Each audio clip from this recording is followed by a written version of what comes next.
नमस्कार, स्वागत है आप सभी का। मैं हूं आपके साथ शाफनी पटनायक। बुलेटिन की शुरुआत करेंगे। बद्रीनाथ में दर्शन और पूजा करते हुए राज्यपाल ने देश और प्रदेश की सुख समृद्धि के लिए प्रार्थना की है। वहीं राज्यपाल गुरमीत सिंह ने गुरुवार को जनपद चमोली में चीन सीमा से सटे मलारी में आईटीबीपी, आर्मी और बीआरओ के जवानों से मुलाकात की। वहीं सामरिक की दृष्टि से महत्वपूर्ण इस क्षेत्र के भ्रमण के दौरान राज्यपाल ने जवानों का हौसला बढ़ाते हुए कहा है कि उच्च पर्वतीय क्षेत्र में विषम परिस्थितियों में हमारे जवान निस्वार्थ सेवा भाव से अपने कर्तव्यों का निर्वहन करते हैं। उनके कारण हम और हमारा देश सुरक्षित है।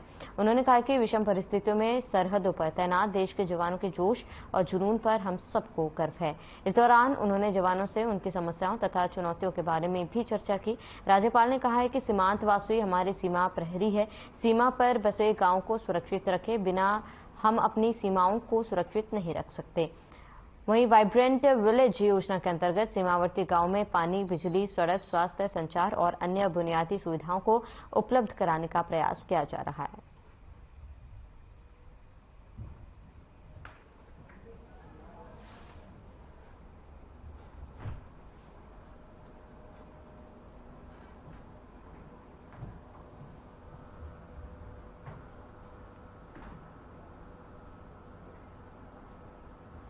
राज्यपाल लेफ्टिनेंट जनरल गुरमीत सिंह बाबा केदारनाथ के दर्शन के लिए केदारनाथ धाम पहुंचे। उन्होंने बाबा केदारनाथ का रुद्राभिषेक कर बाबा की विशेष पूजा अर्चना कर जन कल्याण की कामना की।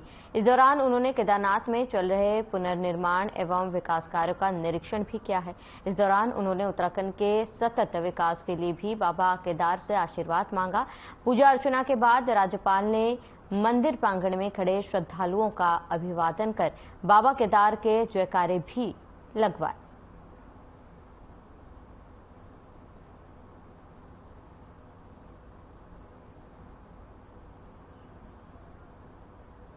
ऐसे क्षण होते हैं जो प्रभु खुद बनाता है। मुझे ऐसा लगता है कि आज का भी क्षण उसी प्रकार शिव जी का वरदान है, प्रभु का वरदान है, वाहिगुरु का वरदान है। सच कहूं तो ये जो स्थान है इतना पवित्र है कि यहाँ पर अपने आप से ध्यान लग जाता है। प्रभु का आशीर्वाद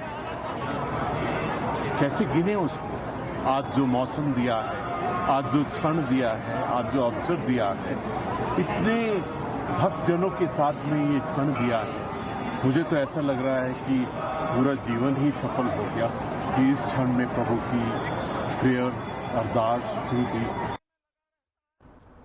देहरादून में पूर्व मुख्यमंत्री हरीश रावत ने डेंगू के मामले को लेकर बयान दिया है। उन्होंने कहा है कि किसी संस्था के साथ मिलकर रक्तदान करवाया जाए। उन्होंने आगे कहा कि डेंगू का साइकिल हर 3 साल में चलता है और इस साल इसका प्रकोप मैदान से लेकर पहाड़ तक दिखाई दे रहा है।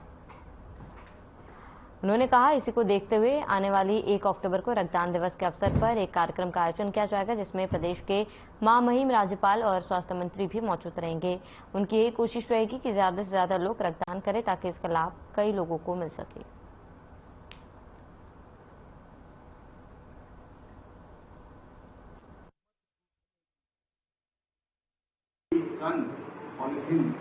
नदी और उस समय हमारे पत्रकार मित्र कहते थे कि इससे क्या होगा। हमने कहा ये हमारे अवेयरनेस का प्रश्न है।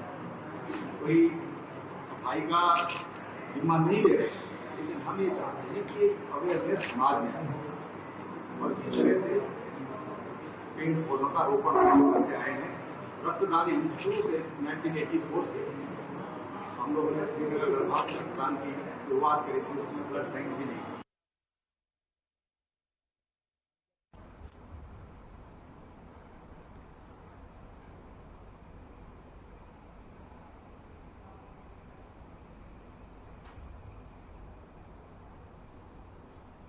रायवाला में नेपाली निकट एक होटल में चल रहे देह व्यापार का पुलिस ने भंडाफोड़ किया। पुलिस ने देह व्यापार करने वाले होटल मैनेजर को भी गिरफ्तार किया, जिस पूछताछ करने के बाद पुलिस ने कोर्ट में पेश किया, जहां कोर्ट के आदेश पर पुलिस ने होटल मैनेजर को जेल पहुंचा दिया। रायवाला थाना प्रभारी निरीक्षक होशियार सिंह ने बताया कि मुखबिर की सूचना पर होटल में एक सिपाही को ग्राहक बनाकर भेजा गया। देह व्यापार की पुष्टि होने पर पुलिस ने छापेमारी कर होटल मैनेजर आनंद सिंह को गिरफ्तार कर लिया। महिला सब इंस्पेक्टर नमिता सैनी ने 3 महिलाओं को मौके पर पकड़ा, जिन्होंने आनंद सिंह के बहकावे में आकर देह व्यापार में उतरने की बात कही है। प्रभारी निरीक्षक ने बताया कि तीनों महिलाओं को देह व्यापार के धंधे से रिहा करवा दिया गया है। होटल मैनेजर आनंद सिंह को कोर्ट के आदेश पर जेल पहुंचा दिया गया। मामले में पुलिस ने जांच शुरू कर दी। जांच में तो तथ्य सामने आएंगे, उसके आधार पर मामले में कार्रवाई की जाएगी।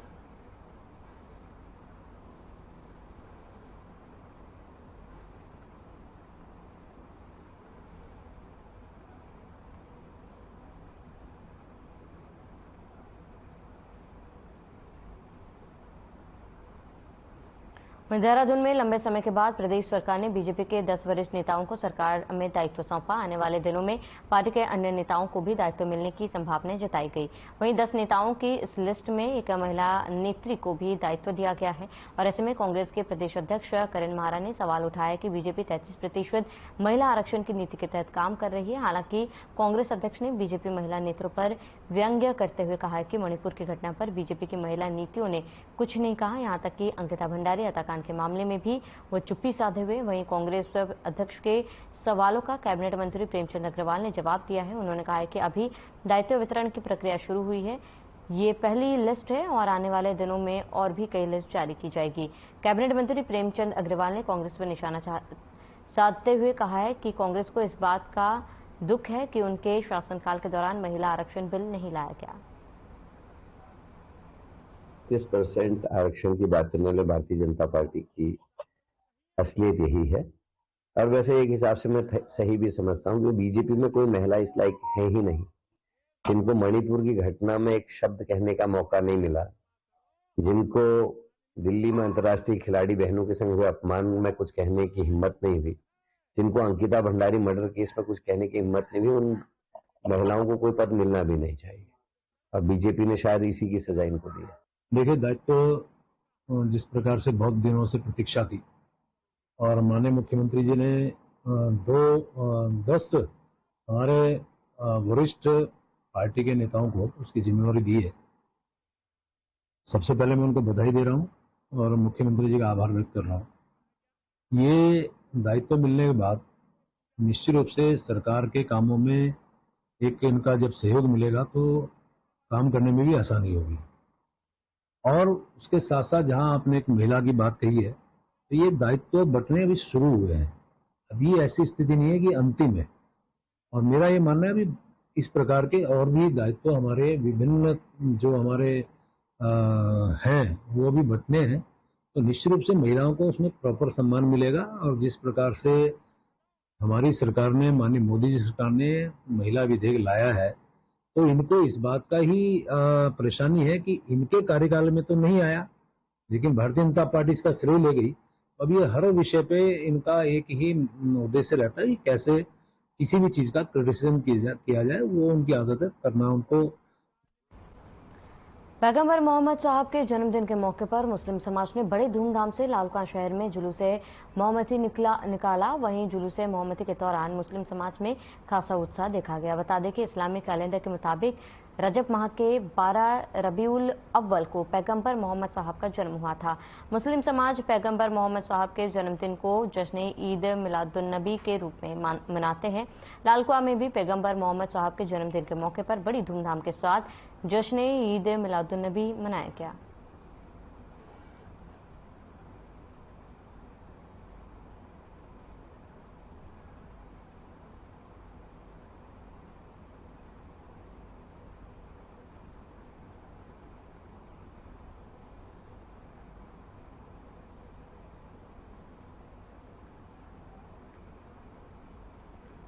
जनपद उधम सिंह नगर की जसपुर नगर पालिका अक्सर चर्चाओं में बनी रहती है। बता दें कि पालिका बोर्ड के सभासदों ने अपने ही अधिशासी अधिकारी बोर्ड पर भ्रष्टाचार का आरोप लगाया और एक बार फिर नगर पालिका में बोर्ड बैठक के दौरान विवाद हो गया, जहां सभासदों ने चेयरपर्सन प्रतिनिधि और सभासद प्रतिनिधित्व लोगों का भारी विरोध किया, जिसके चलते प्रतिनिधियों को बोर्ड बैठक से बाहर जाना पड़ा। वहीं सभासदों ने स्वच्छ भारत मिशन के तहत शौचालयों को लेकर भी नाराजगी जताई। वहीं जसपुर विधायक आदेश चौहान ने बताया कि बैठक में विकास कार्यों पर भी चर्चा की गई।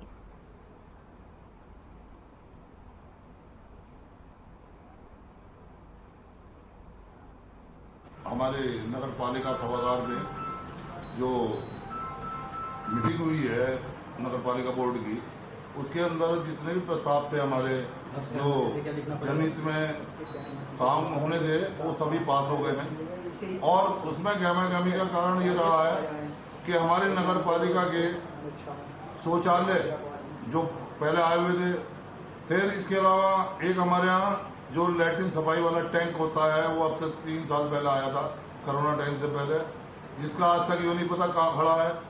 कुछ कर्मचारियों से पूछा गया तो पता चला वो मंडवाखेड़े में खड़ा हुआ है, जिसका आज तक यूज ही नहीं हुआ है।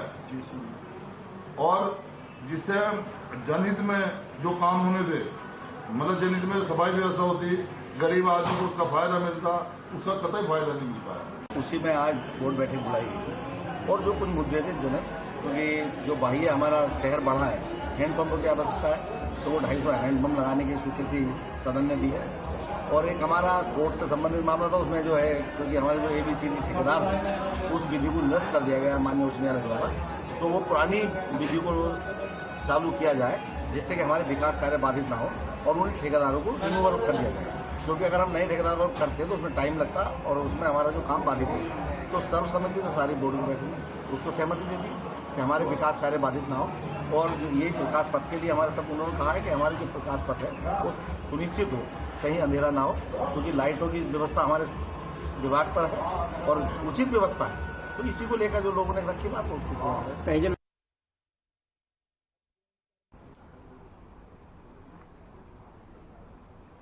विश्व हिंदू परिषद और बजरंग दल के नेतृत्व में प्रदेश में निकाली जा रही शौर्य जागरण यात्रा बागेश्वर पहुंची। यात्रा में शामिल लोगों ने सरयू नदी में आरती कर प्रसिद्ध बागनाथ मंदिर में पूजा अर्चना की। वहीं यहां चौक बाजार में आयोजित कार्यक्रम में वक्ताओं ने कहा कि यात्रा का उद्देश्य अयोध्या में बन रहे भव्य राम मंदिर की मूर्तियों की प्राण प्रतिष्ठा के लिए समूचे देश की पवित्र नदियों से जल संग्रहित करने ले जाना, इसके साथ ही हिंदुओं को जागृत करना भी इस शौर्य जागरण यात्रा का मुख्य उद्देश्य है। विहिप और बजरंग दल के वक्ताओं ने हिंदुओं से लव, लैंड, नशा और बिजनेस जेहाद के समूचे खात्मे के लिए सभी जाति के लोगों से संगठित होकर लड़ने का आह्वान किया। इस यात्रा का शुभारंभ बद्रीनाथ धाम से 19 सितंबर से हुआ था, जिसका समापन हरिद्वार में होगा।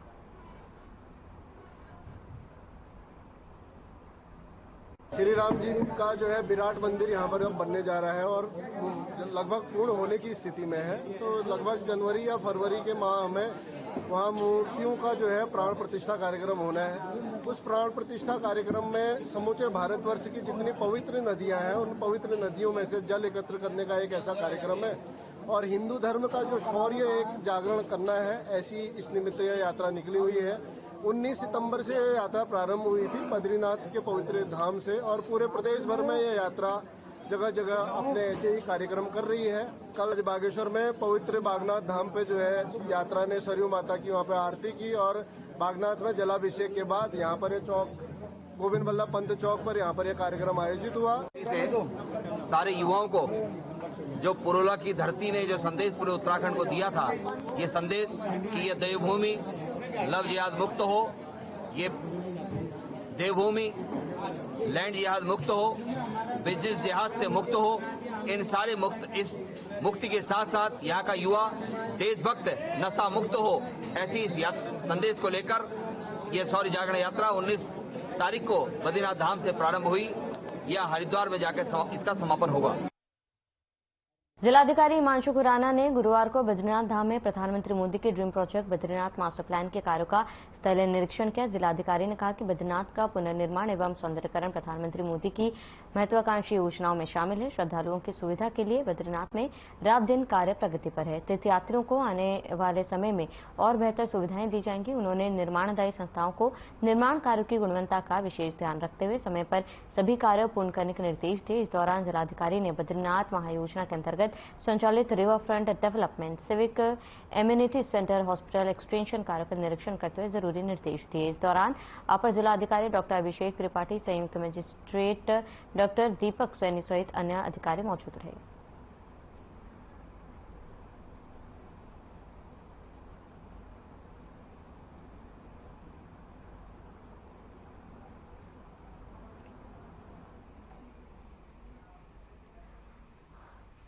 कोटद्वार कांग्रेस कार्यालय में हुई प्रेस कॉन्फ्रेंस में लैंसडाउन से कांग्रेस सीट पर चुनाव लड़ चुकी कृति गुसाई बीजेपी विधायक दिलीप रावत पर जुबानी हमला करती दिखाई दी। आपको बता दें कि कुछ समय पहले लैंसडाउन विधायक दिलीप रावत ने कहा था कि अगर वो कोटद्वार के विधायक होते तो कोटद्वार में केंद्रीय विद्यालय बना चुके होते। उनके इस बात पर तंज कसते हुए कृति गुसाई ने कहा है कि लैंसडाउन विधायक पहले ये बताएं कि उन्होंने लैंसडाउन में कितने केंद्रीय विद्यालय बनाए, कितने पॉलिटेक्निक कॉलेज और ITI कॉलेज बनाए। साथ ही कहा कि लैंसडाउन विधायक ये बताए रोजगार के लिए क्या कोर्स उनके द्वारा लैंसडाउन के युवाओं के लिए किया गया।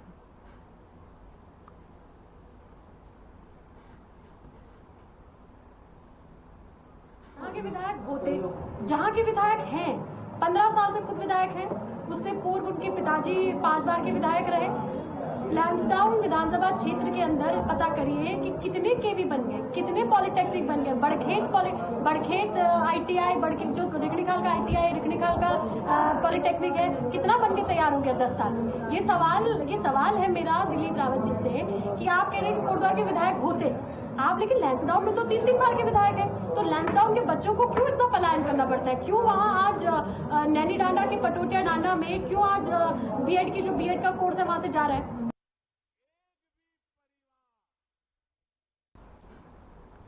SSP नवनीत भुल्लर के निर्देश पर मुनिकीरेती थाना पुलिस ने दिन के साथ साथ अब रात को भी वाहनों की चेकिंग करनी शुरू कर दी है। पहले दिन चलाए गए चेकिंग अभियान के दौरान पुलिस ने 11 दुपहिया वाहन ट्रैफिक के नियमों के उल्लंघन पर सीज किए, जबकि 6 नाबालिग बच्चों को दुपहिया वाहन पर रफ ड्राइविंग करते हुए पकड़ा है।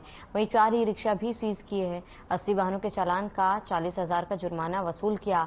इसके अलावा नशे में वाहन चलाने वालों पर भी पुलिस ने अपनी खास नजर बनाई। चेकिंग अभियान के दौरान संदिग्धों की तलाशी भी ली गई। इंस्पेक्टर रितेश शाह ने बताया कि चेकिंग अभियान जानकी पुल, शमशान घाट रोड, आफताब पद्दा, भरत घाट और हाईवे पर चलाया गया। इस अभियान को चलाने का मुख्य मकसद यही है कि ज्यादा से ज्यादा सड़क दुर्घटनाओं को रोका गया।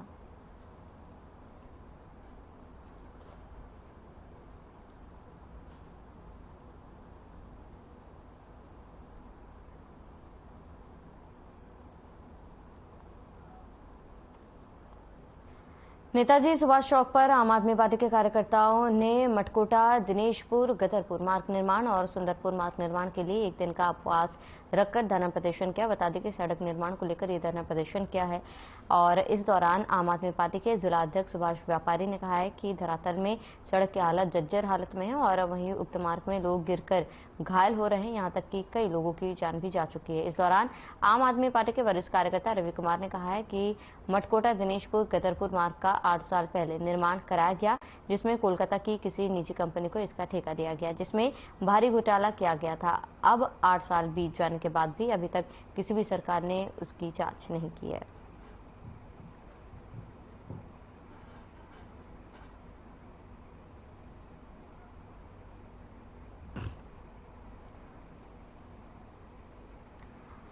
पंद्रह अक्टूबर को उत्तराखंड उच्च न्यायालय के वरिष्ठतम न्यायमूर्ति और उत्तराखंड विधिक सेवा प्राधिकरण के कार्यकारी अध्यक्ष मनोज तिवारी की अध्यक्षता में राजकीय इंटर कॉलेज तलवाड़ी में बहुउद्देशीय जागरूकता एवं साक्षरता शिविर का आयोजन किया गया। इस अवसर के आयोजन की तैयारियों को लेकर सीनियर सिविल जज और जिला विधिक सेवा प्राधिकरण सचिव सिमरनजीत कौर ने ब्लॉक सभागार थराली में तहसील के विभिन्न विभागों के विभागाध्यक्षों के साथ एक बैठक ली, ताकि 15 अक्टूबर को होने वाले बहुउद्देशीय शिविर का लाभ ज्यादा से ज्यादा लोगों को मिल सके। बैठक में शिविर के आयोजन को लेकर चर्चा की गई। वहीं शिविर में विभिन्न विभागों की महत्वपूर्ण योजनाओं की जानकारी भी दी जाएगी।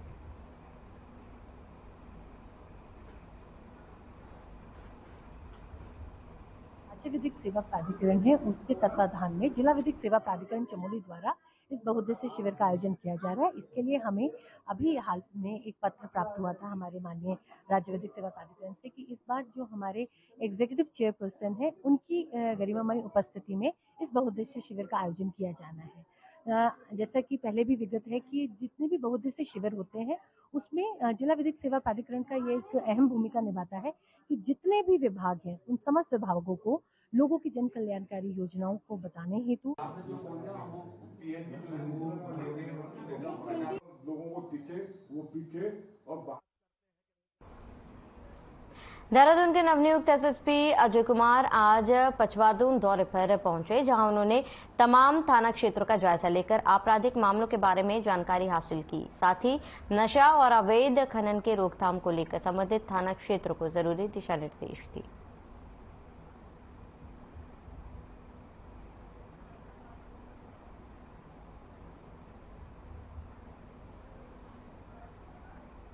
पचवादून भ्रमण में मेन उद्देश्य है कि हमारे जो यहाँ पर मुख्यालय से काफी दूर पड़ जाते हैं थाने चौकी, और इनकी विजिट करने पर जो यहाँ की व्यवस्थाएं हैं, खासकर जो हमारा स्टाफ यहाँ पर है, उनसे 1-to-1 जानकारी भी ले ली जाए, बातचीत कर ली जाए। जो थाने के अपराध पुराने पेंडिंग है और जो और भी समस्याएं क्षेत्र की होती हैं, इंडिविजुअल जो थानेवार होती है, जैसे नशे की प्रवृत्ति काफी बढ़ी इधर देख रहे हैं, देहात क्षेत्र में भी है, उन सब पर एक सबसे अनौपचारिक रूप से बातचीत हो जाए, हमारे स्टाफ से भी हो जाए, उनकी वेलफेयर के लिए भी क्या व्यवस्था है, उसको भी क्या और बेहतर कर सकते हैं। तो एक तरह से इंटरेक्शन रखा है अपने स्टाफ के साथ, खासकर अभी जो हमारे इधर पचवादून के थाने चौकी है और क्षेत्र की क्या समस्याएं हैं, अगर हम लोगों से थोड़ी जानकारी मिल जाए तो उस पर फिर आगे एक वर्क किया जा सके।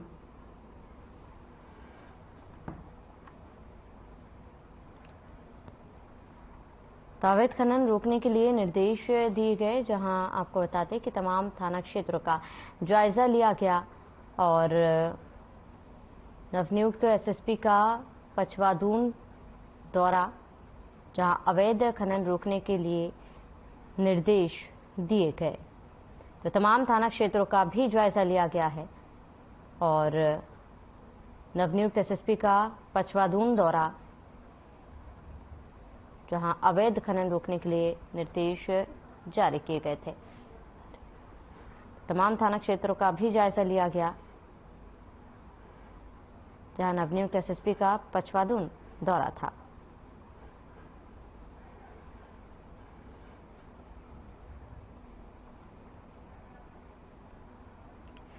चलिए इसी के साथ इस बुलेटिन में फिलहाल में देते हैं। देश प्रदेश की तमाम बड़ी खबरों के लिए बने रहे हमारे साथ।